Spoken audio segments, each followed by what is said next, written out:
Thanks for tuning in to another TellyCast. Before this week's show, I wanted to remind you to sign up for our free weekly newsletter, TellyCast Plus. It features interesting TV industry news stories from a different angle and exclusive content, such as Opinion and The Secret Producer, our anonymous TV exec reporting from the front line of TV production. Plus, we're bumping up the goodies with more free downloads of TV industry reports, discounts, and exclusive access to some live TellyCast events we're planning for the months ahead. And you'll only get access to those if you're on our mailing list. And don't worry, we don't like spam either, so we won't do anything weird with your data like sell it to advertisers or anything. Just sign up at our website by searching TellyCast on Google or visiting telecast-podcast.com. Thanks a lot. TellyCast, the TV industry news review. What's the future for public service broadcasting in the UK? What are the benefits of a Channel 4 privatisation? And following a new research report that reveals the Walt Disney Company spent more on content than the whole of Asia in 2020, have we reached peak TV? On this week's TellyCast, I'm chatting with Jonathan Thompson, CEO of Digital UK, and Wayne Marc Godfrey, CEO and founder of new research and analytical service, Purely Streamonomics. It's all coming up on this week's TellyCast. My first guest on this week's show heads up Digital UK, the business that manages Freeview, the UK digital terrestrial TV service owned by BBC, ITV and Channel 4. Welcome to TellyCast, Jonathan Thompson, CEO of Digital UK. Hi, Justin. Thank you for having me. Great to have you on the show. And now, just to clear something up as well, now Sky is also a shareholder in Freeview. Can you just clarify that? Yeah, it's one of the complex parts of the British landscape of free-to-air TV joint ventures. So yes, I run Digital UK, which is a joint venture between BBC, ITV and Channel 4, as you said, and we sort of operationally manage the Freeview platform from a sort of technical and commercial perspective. We work very closely with a different company called Digital Television Services Limited, who own the Freeview brand and do the Freeview marketing.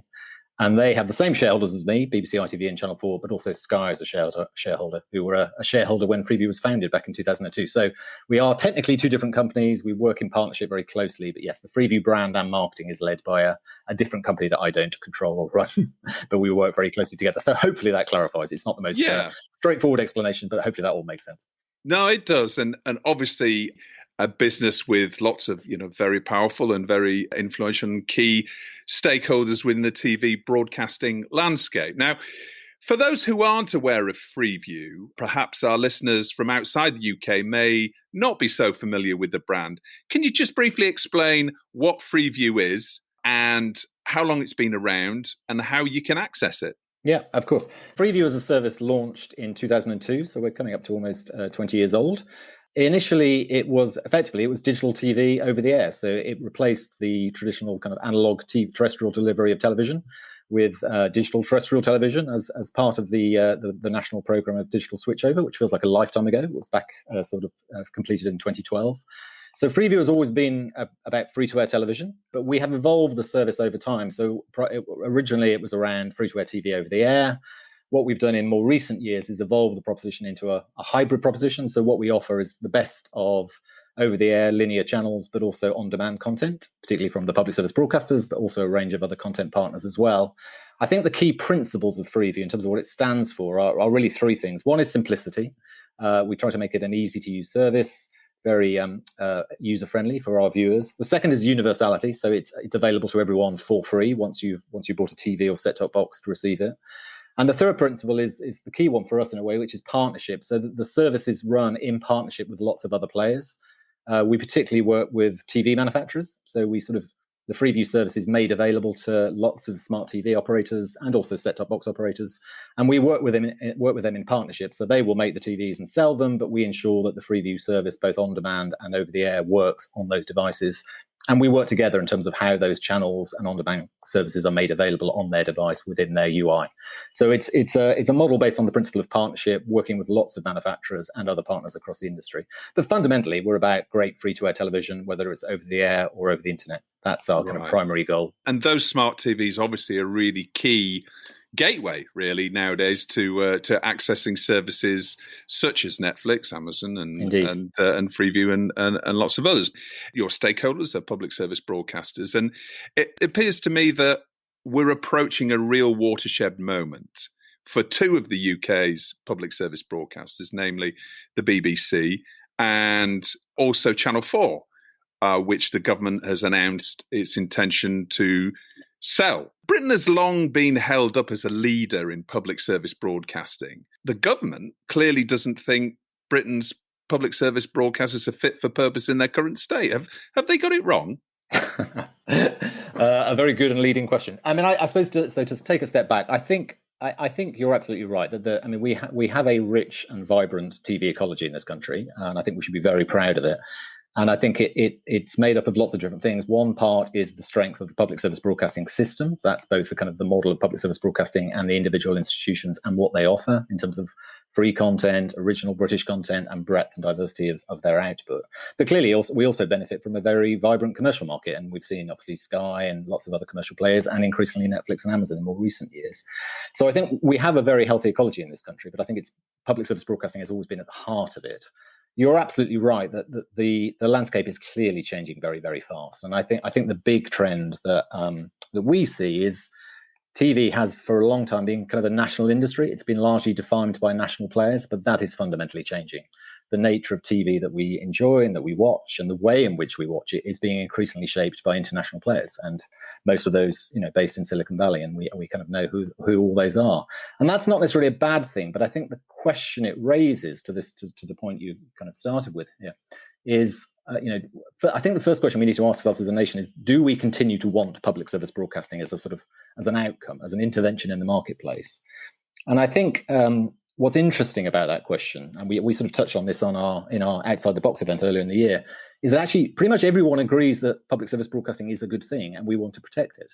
Whether that's kind of the industry itself, the likes of Sky and Amazon and Netflix, all of them talk about the positivity of public service broadcasting. And indeed, Ofcom themselves last week in their report on public service broadcasting stressed its ongoing importance, and the government themselves to acknowledge its ongoing importance. And we've absolutely seen that, obviously, during the pandemic. I think there's been lots of clearly downsides about lockdown and the pandemic, but one of the positives, I think, is a sort of a better understanding of the important role that public service broadcasting plays in terms of informing the nation, entertaining the nation, and keeping everyone informed in a moment of national crisis. So I think there is absolutely an important question to ask about the future of public service broadcasting and how it's delivered. But I think we have to start with the premise that pretty much everybody agrees it needs to be protected and preserved. The interesting and important question is how, in the context of how the marketplace is changing. And I guess that gets to the heart of kind of what you were touching on in terms of some of the government's proposals, particularly around Channel 4, but also the BBC. And I think I do slightly worry that we're asking the question perhaps the wrong way around, particularly in relation to Channel 4. I think what we should be debating is, if we believe in public service broadcasting, how do you sustain it in a very fast-changing marketplace? And within that, what role does the BBC play? What role does Channel 4 play? And of course, what role do ITV and Channel 5 and actually the rest of the sector? Because lots of other parts of the sector provide real public value, whether that's Sky News or the likes of Netflix and Amazon. So I think it's absolutely right to be having a debate and a discussion about the future of public service broadcasting. But I do think it's really important it starts with the right question, which is, we continue to believe in it. The question is kind of, what role does it play and how do we sustain that?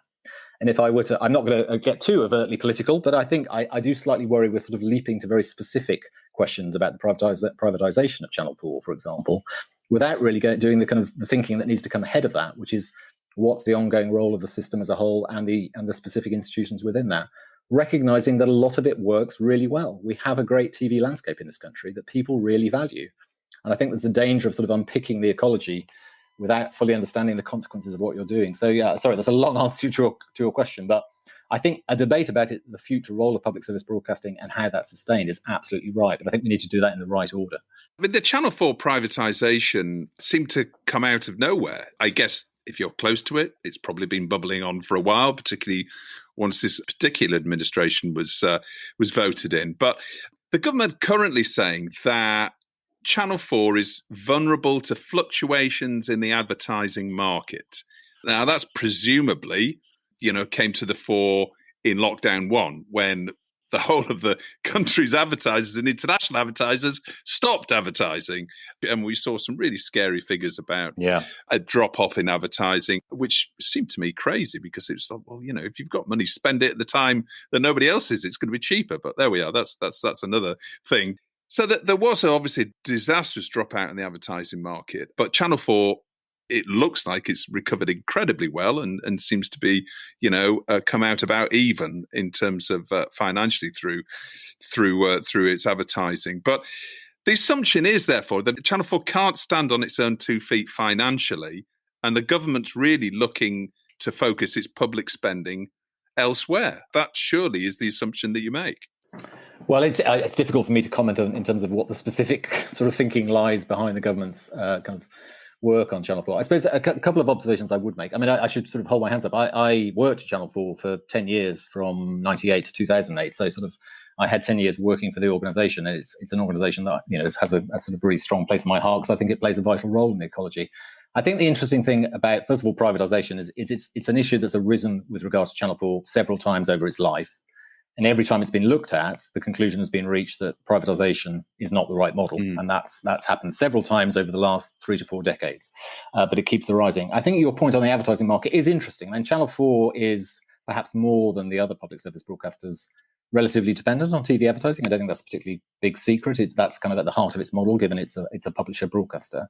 But again, in my time at Channel 4, we saw a number of moments where the ad market looked like it was in free fall and then recovered relatively quickly. I think people who know the TV advertising market know that it's a sort of bellwether for the wider state of the economy, both in a good way and a bad way. When the economy looks in not a good shape, TV advertising struggles, but it also bounces back fast. And I think the interesting thing about the consequence of lockdown is it's sort of a sort of a level of fall in TV advertising that I don't think any of us had seen before, but also recovery that was much faster than any of us expected. And it sort of highlights that actually it's much more resilient as a model than I think perhaps people realize. So I do worry slightly about sort of leaping to conclusions on the basis of 2 or 3 months of data from the early months of the pandemic about the underlying sustainability of Channel 4.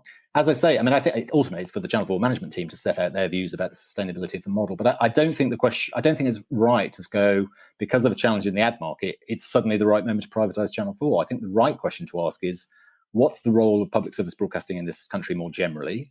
What role do individual institutions like the BBC and Channel 4 play, particularly given the huge role they have played today and continue to play today? And then, of course, to have a discussion about the sustainability of their models. But actually, I think the Channel 4 management team have done a brilliant job over 40 years. I won't probably claim any credit for that in the time I was there, but of evolving the model and changing it and adapting it to respond to these challenges. Firstly, in launching digital channels, which was sort of in my time, launching E4 and More4, which worked really well to diversify their reach in a TV landscape. And then obviously with the launch of All4, which has been phenomenally successful. So I think Channel 4 has been really good at evolving its model to respond to wider market changes over time.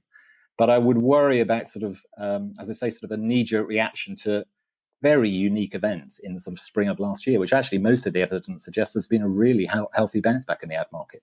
We've seen fundamental changes, haven't we, to the broadcast sector exacerbated by the pandemic, not only advertising.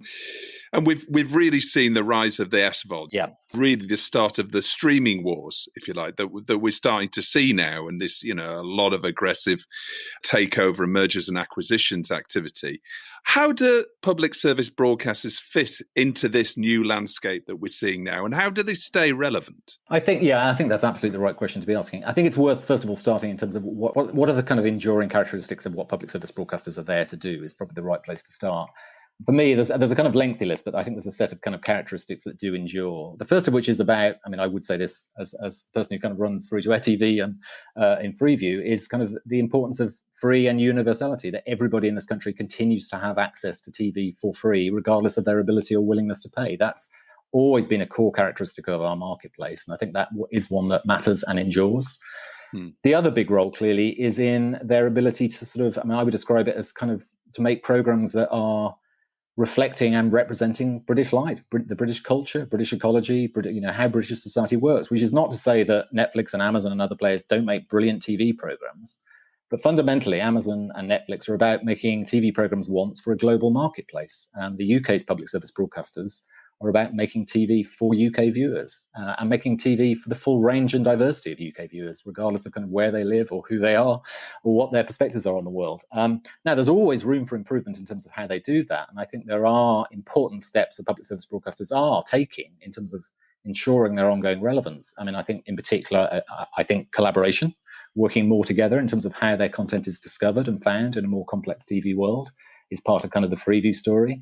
I think clearly kind of thinking about how they can better engage younger audiences is a sort of well-acknowledged challenge that they are all thinking about. So I think there is always room for sort of evolution in terms of what they do and how they do it. But I think fundamentally, the core of what public service broadcasting has always been here to do endures. And I think what is required is both for those institutions themselves to respond to those challenges, which I believe they have done well, but also for the government itself to put in place support for that through a revised sort of framework of legislation and regulation in this country. And in essence, that's what Ofcom called for last week in their review of the PSB system. The UK government has got a strategy of levelling up the wealth and opportunity across all parts of the UK. As you say, you would think that was very much aligned with a public service broadcaster remit. But at the same time, we're seeing public debt at its highest level since the end of World War II. We're still battling coronavirus in the UK and obviously right across the world. But what's the case for the UK investing in TV as opposed to making the cutbacks that it's presumably working out that it's got to make? This is a very big pot, and a very big pot of money has gone into standing up the economy over the last 12, 18 months or so. So, we know the cuts are going to come. We know presumably that there's going to be tax rises, and we're all going to pay for this in some way or another. I'm sure that's true. Yes, I'm sure that's true. But what's the case for the government continuing and even increasing investment in TV as opposed to those cutbacks that you might assume will be on the horizon? Well, I think the case is quite compelling, and in a way, it'd be interesting. I don't know whether the government will do this. It'd be interesting to sort of, I'm not sure I really mean this, but it'd be almost hypothetically or philosophically interesting to sort of look at the cost-benefit analysis of public service broadcasting in our country in terms of what does it cost us as taxpayers, but also what are the benefits that flow. Because I think if you think about where the UK is sort of as a nation on the world stage, there's a lot of reasons to believe that actually public service broadcasting can play a really significant part in our sort of future economic and social democratic health. And there's a number of reasons for saying that. The first of all is, we have a very healthy TV production sector in this marketplace. And one of the reasons for that is because of public service broadcasting, because of the intervention in supporting and promoting the health of British creativity, British production companies, both in terms of making programs in the UK, but also those programs being sold internationally. So I think that the intervention of having, for example, Channel 4 as a publisher broadcaster required to work with independent producers has not only delivered kind of social benefits, but huge economic benefits in terms of kind of UK creativity. So I think there are significant economic benefits that flow from the intervention that, of course, as you say, does cost license fee payers money in terms of paying for the BBC and sort of the wider support that the government puts into the system. So, but there's a real payback in terms of the UK creative industries, the economic health of UK creative industries, and the role that they play in our economic recovery. So that would be one example. Another, which is harder to measure sort of financially, but I think is about at a time when Britain is looking at itself and its role on the world stage, our creative industries and TV within that play a huge role with regards to that. British TV content, British TV output, and in particular the BBC, are acknowledged and loved across the world. And I think it plays a huge part in, it's a phrase I don't particularly like, but I will use, kind of Britain's soft power on the world. So there are also kind of wider sort of benefits that flow that are not necessarily kind of pounds, shillings and pence, but about kind of Britain's voice in the wider world. So I think there's a really strong case actually that, that the role public service broadcasting plays, both in terms of the social and democratic health of the UK and at the end of the day, entertaining viewers, but also that the support it can play in terms of the UK's wider health economically and socially on the world stage. So I think there is a very strong case for ongoing intervention in the system. And I really hope that doesn't get lost in the debate. I think if it's just seen as a debate about sort of making cuts, cutting public spending, I think we are missing the wider point. And it was a really interesting theme that came again out of the Outside the Box event a few weeks ago, is a couple of the economists who were commenting were saying we should look at public service broadcasting not as a sort of negative market intervention, but actually a profoundly positive investment in sort of UK PLC. And that's certainly how I would think about it. And I would certainly urge the government in their thinking about the future of public service broadcasting to look at it in that way. There must be some sort of measurement that's been looked at. As you said, the UK production community and exports are huge when it comes to Channel 4 commissions, for example, and Channel 4 not being a business that owns IP. I'm sure there's somebody totting up the various columns somewhere. I would certainly hope that in sort of looking at the future of Channel 4 and the live debate about privatisation, that smart economists, certainly smarter than me, would look at kind of the net benefit to the wider kind of health of the UK creative industries that has come from Channel 4's existence. Because certainly in my time there, the profound impact that Channel 4 has had on the creation of the UK production community has been immense. And I think it is something that is measurable. I know certainly over the years, Channel 4 has looked at that itself. And I hope that is part of the debate, because there's a danger that we just kind of, to use your language, we only look at some of the columns in the cost-benefit analysis rather than all of them. And I think that is really vital in terms of what is... Channel 4 is a hugely vital part of British TV landscape and British society. And I hope we make the decisions about its future in the right way with the right evidence and right analysis. Yeah. Now, what's the future of Freeview amongst all of this change? You obviously have a remit to ensure, free TV is accessed by as many as possible. But, with all of these AVODs who are coming to the market now, who are obviously a competitor in terms of free television. Yeah. We've talked about the SVODs. I mean, there are so many more players, so many more choices. I'm not going to ask you what would happen to Freeview if Channel 4 was privatised, because nobody really knows that. But what's the future of Freeview in amongst all of this disruption? There's lots I could say on that. Try and boil it down to a few comments. I mean, I think you are probably aware. I know you've had Alistair Tom on from Freesat. So we are just in the process of integrating Digital UK with Freesat. So that allows us to bring together kind of the success of Freeview as a TV platform and Freesat, and that's kind of work that's ongoing. That's kind of a live activity that we're kind of working on now. But I think to broaden it out, I think you have to start with the viewer. Fundamentally, viewers still love free-to-air TV, and that there's a huge role for the provision of free TV services to viewers. And I don't think that is ever going to fundamentally change in this country.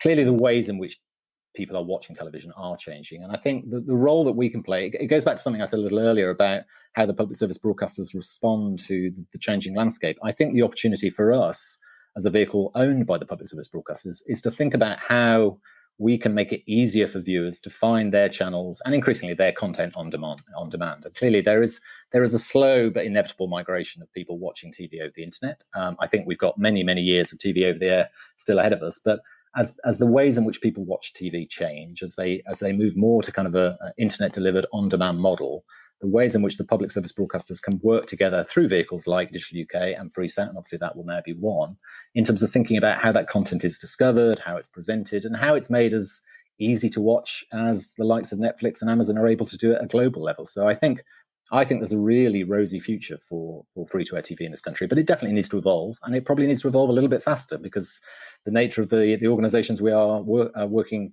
sort of in the market with have huge resources, are moving very fast. But I think we can tailor an offering to the UK and to the UK viewer that sort of builds on all the huge strengths of free-to-air TV and public service broadcasting, but adapts to respond to how viewers are changing how they watch TV. Now, we touched on the SVODs, and just going back to them just for a second. At the same time that the government set out its sale plans for Channel 4, it also made mention of regulating the SVODs, particularly news and documentaries, and making sure that they're impartial. Is it about time that really came in? I think, this is not, I would say up front, this is not a deep area of expertise on my part. There are much smarter people than me at Ofcom and probably in the regulatory teams at the public service broadcasters who will give you a better answer on this. I think there is a case to be made for sort of a clearer level playing field between the public service broadcasters and some of the SVOD players. It's definitely the case that, again, I used to work at Ofcom, so I'm sort of relatively familiar with this. The extent of kind of regulation of public service broadcasters is pretty extensive in this country. I'm not sure that's necessarily wrong because they are public organisations with public responsibilities and they should be regulated. But there's an extensive framework of public service broadcasting regulation that exists, whereas the likes of Netflix and Amazon Prime are much less constrained by that regulation. So I think it is right to look at kind of, is the playing field fair? Is it level? Are there certain kind of equalisation of obligations on the SVODs that should be applied in the same way that they are applied to the public service broadcasters. And I'm sort of welcome the fact that the government have raised that as part of the document they published a few weeks ago, although it's sort of fairly vague what it meant in detail. I think that's still to come. But I'd be a little bit wary of sort of considering Netflix or Amazon as a public service broadcaster or treating it in the same way. They are different. I mean, fundamentally, Amazon is in the TV business to drive its retail business. Netflix is clearly fundamentally a content business, but it's an international content business. Netflix wants to make content once and monetize it around the world. So they are different. What they're doing is different and their incentives are different. It's not bad for viewers, it's great for viewers, but I think that the role that they play is very different to the public service broadcasters. So I suppose the pithy answer is yes, fairness, equality, a level playing field is a good idea, but I don't think we sort of need to replicate the same model of regulation on public service broadcasters on the likes of Netflix and Amazon, because their role is different and the contribution they're making is different. And now it's time in the show for Jonathan to pick his story of the week, the TV industry news item that's caught his eye in the past 7 days. Jonathan, what's your story of the week? So I suspect it's a bit of a cliche or a bit too obvious, but I have picked the TV viewing figures for the England-Italy final in the Euros last you Sunday. Had to bring it up. I know. I felt bad about it. I mean, it's a week ago, and I think we're all probably through the pain. But the reason I picked that is the data I think that was published last week by the broadcast showed that we had there were 42 million people watching the England-Italy final. 31 million of whom I think were watching it on the BBC or ITV. I think the BBC slightly went out, but there were good viewing figures for both. And 11 million people were watching it online through ITV Hub or iPlayer. And the reason I picked that is clearly it's a little bit of a one-off event for England to be in a international final, as we all know. Of course it was a one-off event, but I think it was a really stark reminder of a few things. First of all, how TV is changing. The fact that almost a quarter to a third of people watching the final were watching it online is fascinating, although the vast majority were still watching it in the traditional way over the air. But I think the other thing is it's just a stark reminder that as much as the emergence of the likes of Netflix has changed TV in positive ways, there are still many moments where we want to watch TV, not as individuals, but as a nation, as a community. And I think it was just a really live example of why free-to-air television, live television, that shared experience. I describe it as kind of we TV. I think there's lots of room for me TV, where you just sit down and watch the show you want to watch on Netflix, and that's great. But the notion of we TV, watching television together, whether it's watching the slightly heartbreaking feeling of watching England lose on penalties, or it's watching kind of Boris Johnson's press conferences during the pandemic, or the new series of Line of Duty, these profound moments of coming together as a nation and watching TV, I think are really at the heart of why our system of public service broadcasting is so important in this country, and certainly why I'm so passionate about it. So I thought it was just, although a slightly depressing event itself, I thought the kind of the viewing figures and the story they tell and some of the implications were really quite profound and were worth noting. And now it's that time in the show where my guests get to nominate their hero of the week and who or what they're telling to get in the bin. Jonathan, who's your hero of the week, first of all? So I didn't think I would say this, but my hero of the week is Peppa Pig. Right. And the reason Peppa Pig kept my sort of young son going through his 2 and 3 years. But the reason I picked Peppa Pig is I spotted a story actually originally in the New York Post, although I think the Times has run it this morning, which is in America, obviously similar to us, a lot, during lockdown, a lot more TV viewing. Clearly, a lot of kids at home watching a lot more TV. And what was really interesting is that there's been a notable kind of rise of, I think you would describe it as sort of Anglicism amongst American children. And it comes from them watching Peppa Pig. So as they've watched Peppa Pig, they've started to use more phrases that sort of would come from, I guess, from an English dialogue, if you like. The ones I loved in particular were the use of the word biscuit rather than cookie, which obviously is classic one. A petrol station rather than a gas station, I think was another one that Peppa Pig uses a lot. And I think particularly relevant for this podcast was the use of the word telly rather than TV. So I thought it was just interesting in terms of, I suppose it highlights, a wider point, joking aside. It's nice to see that we are pushing back a little bit about it. It always feels a little bit like the Americanization of Britain is the theme, but to push back on that a little bit. But it also highlights that, British creativity on the world stage, which was a theme I was talking about earlier, the role that British creativity, British IP can play on the international stage. So I thought it was just a nice little story reminding us that British creativity, British talent, British ideas really have a huge role to play on the world stage, even if it's teaching American children how to say biscuit properly. Telling them how to say tomato. Yes, that was another one of them. Tomato. Tomato and tomato, I think, was another one that Peppa Pig has now corrected. So that's it's a wonderful thing. That's good. And who or what are you telling to get in the bin? Yes, I wonder if this is, I may slightly regret this, but that my in the bin this week was social media. which is obviously a bit of a sweeping generalization to throw all of social media in the bin. So I say it was, to a certain extent, a tongue-in-cheek, but I think there is a point here, which is, we are all, or many of us are, users of social media. I myself do use social media from time to time. But I think last week after the England game and sort of the horrific kind of racial abuse that was centered on the England players sort of in the days following it, it certainly made me pause. Because I think, social media for all of us has, driven lots of benefits in terms of, connecting with friends and, yes, all those moments of kind of keeping abreast of breaking news. And I think certainly during the Donald Trump period, I think many of us were addicted to social media to see whatever he was going to say next. But there comes a time when you begin to ask yourself, do the benefits of social media slightly get outweighed by some of the really unpleasant nature of the dialogue that happens there? So I'm not sure I'm really saying that we should throw all of social media in the bin, but I think it is a moment where many of us must pause and think: is this what is the role this is playing for us as a nation? How do we better police it? How do we better ensure that the kind of commentary and language that was being seen last week is stopped?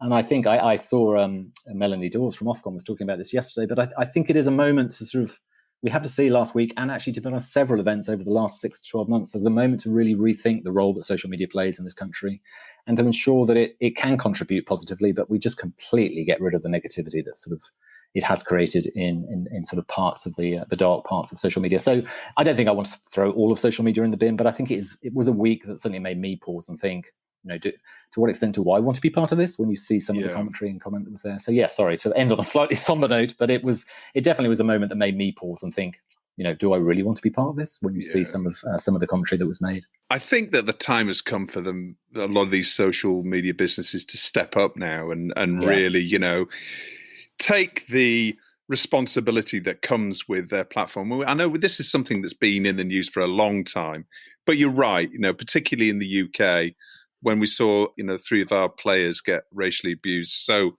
horrendously, not only just after the game, but actually in the run-up. And that's obviously been a campaign that's been running for a while from the Football Association and Kick It Out and lots of other football charities. So quite right. I think, let's hope that they heard that message loud and clear and they do something about it. We've been talking about this for what feels like a long time, and I hope perhaps one thing that comes out of last week is, as you say, it's a moment for real action, both on the social media platforms themselves and also on the kind of regulatory framework. So I hope that's one positive that comes out of last week. Yeah. Jonathan, thank you so much for joining me this week. It's been really fascinating to hear about the future of public service broadcasting. And obviously, this is a hugely complex issue, but it's a really important issue, I think, for culturally for the UK, as well as commercially for lots of the UK production industry. And I'm sure there's lots of countries around the world that are having similar challenges and thinking about what role public service broadcasting plays. But certainly we've seen lots of benefits there, particularly over the pandemic, that I think has reinforced its value. Good luck with everything at Freeview, and hopefully see you in real life very soon. I hope so. Thanks, Justin. Good to meet you. My next and final guest on this week's show is Wayne Marc Godfrey, CEO and founder of new research and analytical service, Purely Streamonomics. Welcome to the show, Wayne. How are you doing? Oh, great. Thank you, Justin, for having me. Not at all. Lovely to have you on the show. And tell us a little bit about Purely Streamonomics, because it's a new business, isn't it? So Purely's been around for a couple of years. We have cemented ourselves as a financier, funding film and TV companies against contracted receivables. And we launched Streamonomics to really help our information and research department kind of find out more about what's going on in our industry. Now, you've recently released a report that really highlights the explosion in production spend and programming budgets. And I'm sure many of you listening have seen that report, and also we'll put a link in the episode description to it. We actually also carried the infographic for that on TellyCast Plus, our newsletter, a couple of weeks ago. Before we go through the highlights, can you tell us a little bit about the research methodology, how you came to these findings in the report? Absolutely. I mean, like most of us working in this kind of global pandemic world over the last 12 or so months, there was a real kind of, I felt, misinformation around what we were seeing in terms of how our colleagues and friends were actually involved in productions and how they were feeling about the industry and what was kind of being presented as to what was going on. So we decided to do this deep dive into the really the financial reporting of all the major studios and tech companies that operate in this space, looking at all their filings and annual reporting to really establish not just around the kind of headline numbers that we tend to frequently get easy access to, but really trying to understand how they're spending money, where they're spending money, and what they're spending money on. We know already that there's been a boom in streaming during the pandemic. We saw that. Can you take us into that in a little bit more detail in terms of what has been the increases and to what extent is this really a boom now? Yeah, I mean, the demand for streaming service has obviously increased through the pandemic, since we were all kind of stuck at home, needing something to do. The increase from the last reported subscriptions around 640 odd million in 2019 to about 1.1 billion in 2020. And that obviously was driven by the launches of streamers like Disney Plus and Apple TV and HBO Max in America, as well as Peacock and Discovery Plus. But I think the interesting part to this shift is that it's more than just a growth in subscriptions, but it's the transition of direct-to-consumer distribution from all the majors. And I think this is going to grow. We predict that by 2025, there'll be more than 1.6 billion subscriptions. And I think steadily over the next 3, 4, 5 years, we're going to see continued growth and continued demand for a variety of streaming services across the SVOD scene and AVOD scene. Right. Okay. And that obviously is great news if you're a producer or a distributor, everybody in the content industry, not necessarily so much if you're a linear domestic broadcaster, but we'll come on to that in a little while. What I think a lot of our listeners will be interested in is the spend and the spend that's coming into production and licensing, and not only how that's increased, but where it's going to go from now. So tell us about the content spend.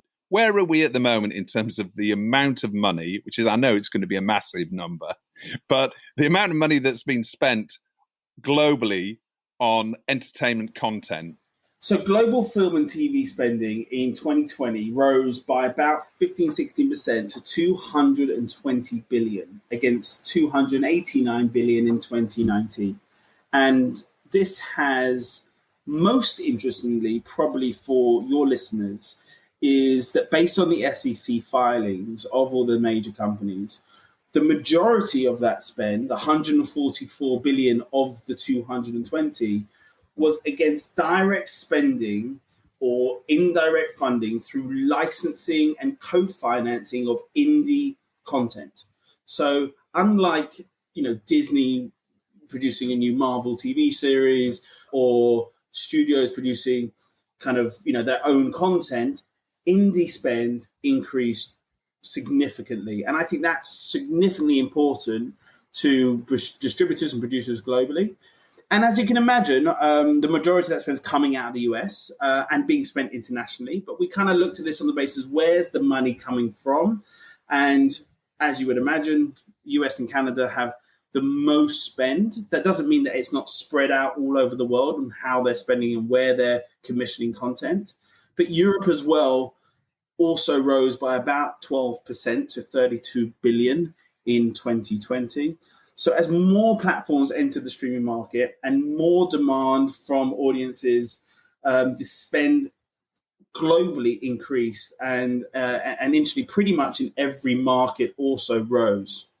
So in terms of where we go from here, we've seen the emergence not only of the SVODs, but we've seen a lot of new players coming to the market in the AVOD area, and they seem to be starting to commission their own original content. Do you expect that to increase? Do you expect AVOD to play a major part in new content commissioning as well as library content licensing? I completely agree with you, and I totally agree. I think from my perspective, SVOD and AVOD are indistinguishable in terms of they both have the same goal. They need audiences, they need eyeballs to watch their content. The only difference is one has a a monthly subscription package, and the other is obviously earning money from advertisers. But in terms of attracting viewers and regular eyeballs, commissioning original content or exclusive content that can only be viewable on a specific surface, a bit like the recent Quibi acquisition for Roku, and how that is already showing a great increase in viewership, that more than I think Quibi achieved on their own platform. Original and exclusive content will play such an important part to the continued growth of these services. And AVOD will follow suit with the SVOD players to, make sure that they're keeping talent and original great content on their platforms. Now, Walt Disney, the Walt Disney Company, obviously has made a big play, major play into the world of direct-to-consumer and SVOD. There was one figure in this report which really jumped out to me, which was that the Walt Disney Company, with a grossed up total of $28.6 billion in 2020, which is more than the spend across the whole of Asia in terms of the biggest original single content spender. Yeah, that's extraordinary. That really goes to show the real size of the Walt Disney Company. And sometimes, we think, it's all about Netflix and obviously there's lots of other players. But, in terms of content spend, that's huge, isn't it? It's really significant. And, you have to imagine when you think about Disney is Marvel, it's Star Wars, it's Pixar, it's, a number of brilliant other sectors like their ESPNs and all their documentary side of things. So it's a phenomenal company, and they are investing heavily, as they always have done, invested heavily in content. And the likes of Netflix and Amazon are needing to spend considerable sums to catch up and also create original content and license exclusive content for their platforms.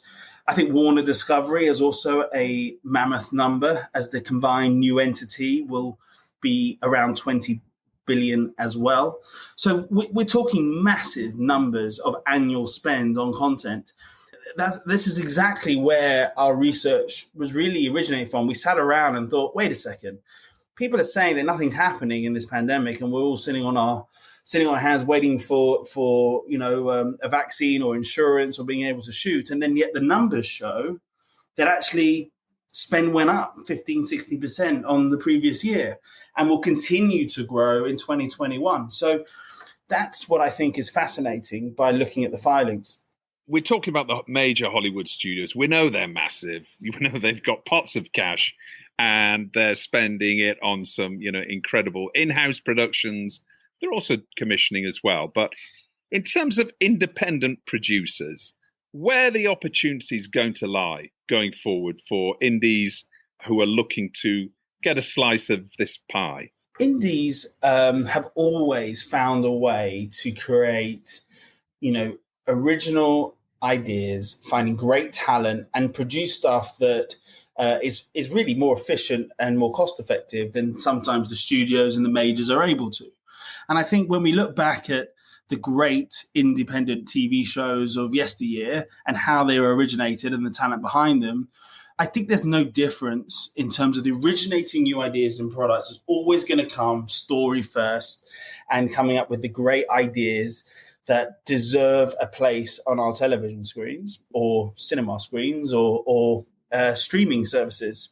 And I think that the Hollywood studios and the big tech companies will rely increasingly on indies to generate those ideas and produce them efficiently and locally, while they focus on the tentpole franchise style content, which is, very much embedded within the studio system.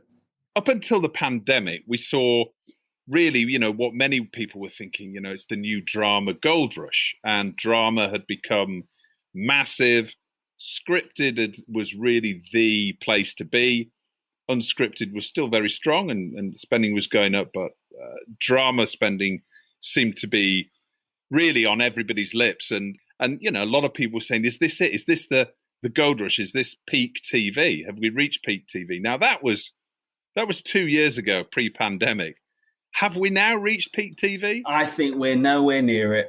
Nowhere near it, Justin. I think we are on the way to even more opportunities for high-quality TV shows to be commissioned and licensed.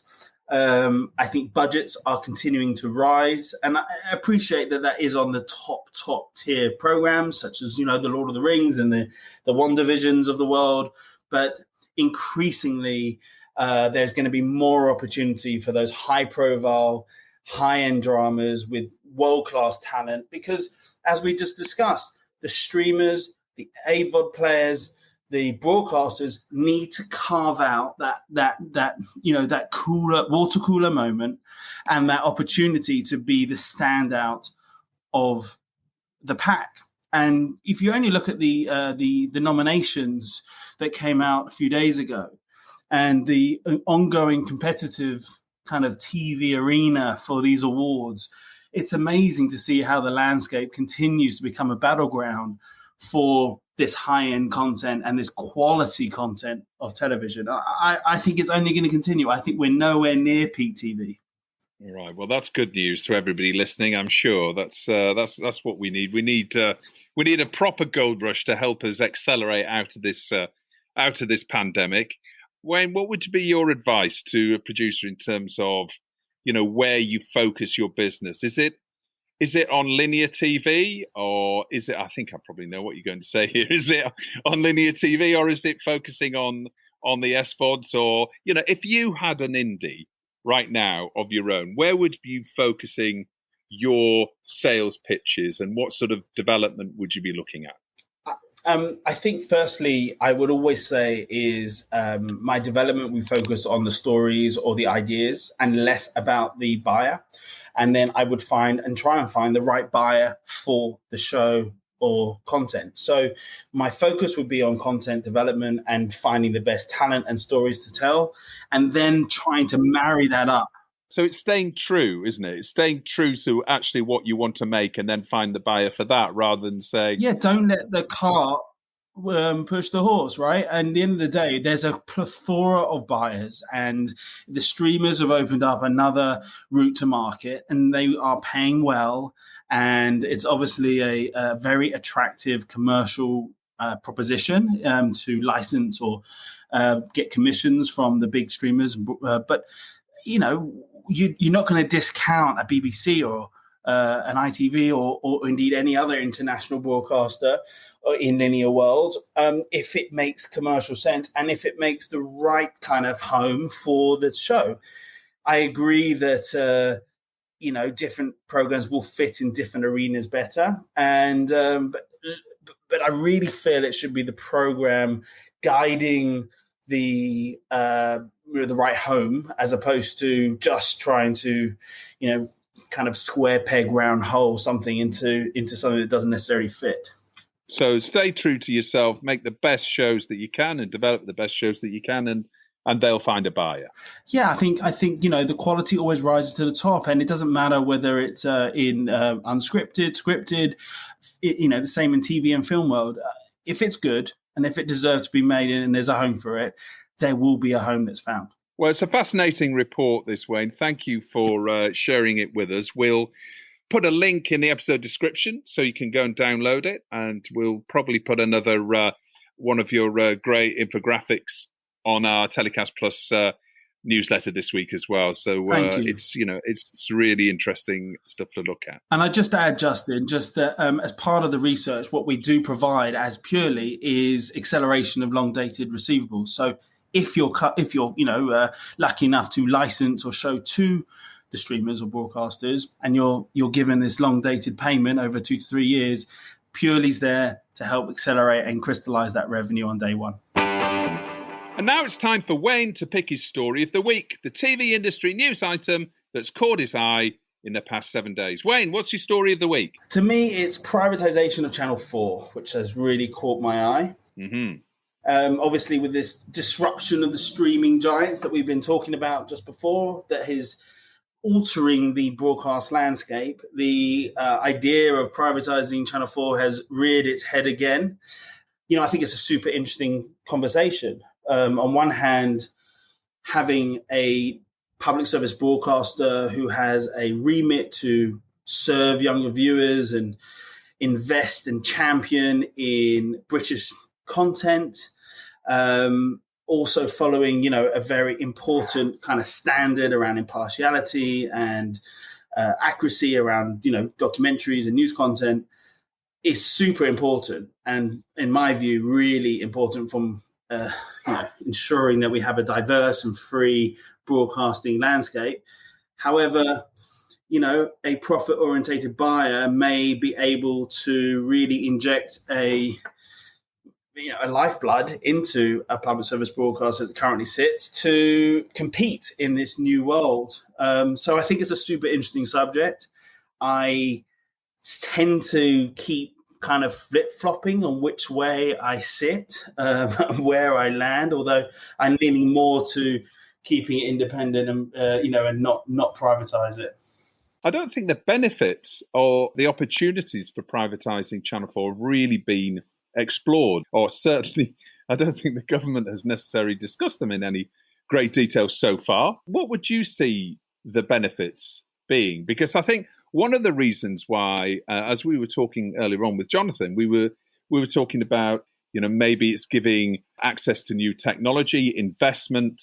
It's really the opportunity to open Channel 4 up to a whole load of new investment. But, obviously, if anyone's going to do that and keep the public service broadcast remit, I'm not really sure how that works. But as an attractive asset, Channel 4, do you think there would be a lot of bidders, a lot of people interested in buying Channel 4 if it was to be sold?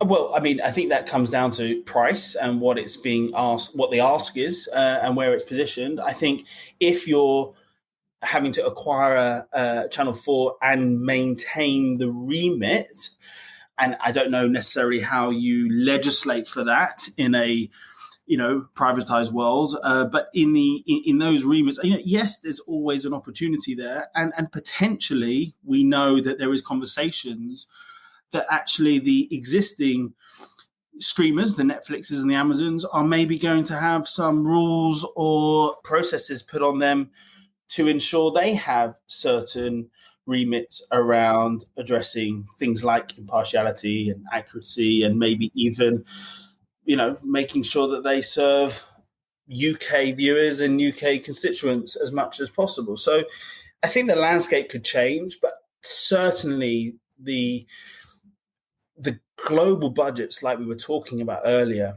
mean that it's incredibly difficult for the likes of Channel 4 to be able to compete with just the spend on content that their bigger streaming overlords are spending. So I think investment into the broadcasters is really exciting and can potentially open it up to be an even more exciting and powerful channel. They obviously have great taste. They obviously have an amazing array of talent that make great shows and commission great shows, which we'd love to maintain. I guess the biggest concern will be that we lose some of the benefits of the PSB. We could see Netflix buying Channel 4 maybe.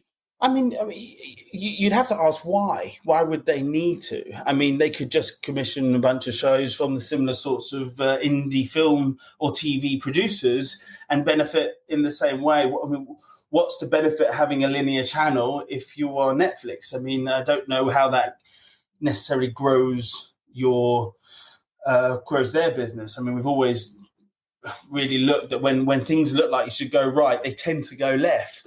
Similarly, they've just announced with their venturing into the game arena. So I think Netflix and what they move, I don't see Netflix as a traditional like a suitor necessarily, because Netflix is an incredible growing footprint in the UK and internationally, and they are investing heavily in localized content, which is obviously a key feature of what Channel 4 do. And now it's time for Wayne to nominate his Hero of the Week and who or what he's telling to get in the bin. Who's your hero of the week, Wayne? My heroes of the week are the billionaire space race, Musk, Bezos and Branson, with this new age of space travel. Yeah. Well, I just before we recorded, today's Tuesday, we saw Bezos coming back down safely. Landed, yeah. With a bit of a bump, Yep. I have to say. With a bit of a bump. I'm not sure if it looks quite as comfortable coming down as Virgin Galactic. But it is exciting, isn't it? Actually seeing this new frontier. I mean, you could be cynical and say, oh, right, it's all these billionaire playboys going up and living out their childhood dreams when there's so much more investment and money needs to be spent across the world. But saying that, I think they're really ushering in a new, exciting industry and opportunity for many people, aren't they? I totally agree. And I think on one hand, space tourism gets a lot of press, and this idea of this almost indulgent spend on visiting the edge of space for these really millionaires, I guess, who can afford it. But I think for me, this whole new age of space travel is a kind of a new frontier. It goes way beyond that. And you only have to look at how Bezos and Musk in particular are investing in huge constellations of satellites, like several thousand strong, to deliver lots of other things like internet connectivity for hard to reach places. And I read an article recently about Bezos talking about relocating all heavy industry into space as a key way to kind of reduce emissions and save the planet. So I think for me, the billionaire space race is exciting. And yes, a lot of the marketing appeal of going to the edge of space gets a lot of attention, but all the other technology and investment in space kind of exploration, I think has a wonderful opportunity for us all. And also, hats off to these guys. I mean, there's huge risks involved, and to, come back and, go in a space rocket into space. I mean, very cool. 200 grand, Wayne, are you going up? I think my wife might have a word with me if I were to spend anywhere near that kind of money on a day trip to space. So no, it's not on my to-do list right now. But if anyone wants to invite me to go, happy to tag along. All right, okay. We'll see if there's any billionaires listening that fancy giving up their extra seat for you, Wayne. Then you never know. Yeah, I'm easily reachable. No problem. You can find me very easily. All right. LinkedIn. And what are you telling to get in the bin? For me, it's racism in sport, specifically against the England trio, who have just suffered this horrific bout of online racism, and it's got to go, and it's just disgusting. And I'm for me, get in the bin, get out of here. Well, that's a double bin. Jonathan, earlier on in the show, very firmly put that in the bin, and we're all in agreement with that. Oh, I'm glad. Time for the social media companies to step up 100%. To the plate and show some responsibility and leadership in this area, I think. Yeah, and they should kick them out of their platform as much as we should be kicking them out of our stadiums. Absolutely. Wayne, thank you so much for coming on TellyCast this week. Really interesting chat. Really enjoyed it, Justin. Thank you. Great. Purely Streamonomics report will be available through a link on the TellyCast podcast website and through the episode description on whichever podcast provider you have. So thanks again for coming on. We'll see you in real life very soon, Wayne. Thank you. See you soon. Thanks for having me. Well, that's about it for this week's show. As always, thanks for listening. Don't forget to rate and subscribe to TellyCast and share it with friends and colleagues. Just a quick heads up that next week's show will be our last in this season before we take a short break in August. Don't worry, we'll be back in September. A quick reminder to sign up for our free newsletter called TellyCast Plus. It's packed with interesting TV industry stories of the week you might have missed, downloadable reports and surveys, and exclusive insight and opinion. It's all completely free. Just visit our website to sign up at telecast-podcast.com. That's telecast-podcast.com. And you can also follow us on Instagram, LinkedIn, and Twitter. TellyCast was edited by Ian Chambers and recorded in Devon. Until next Thursday, as always, stay safe.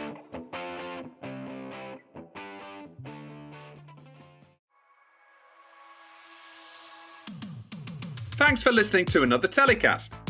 A quick reminder to sign up for our free weekly newsletter, TellyCast Plus.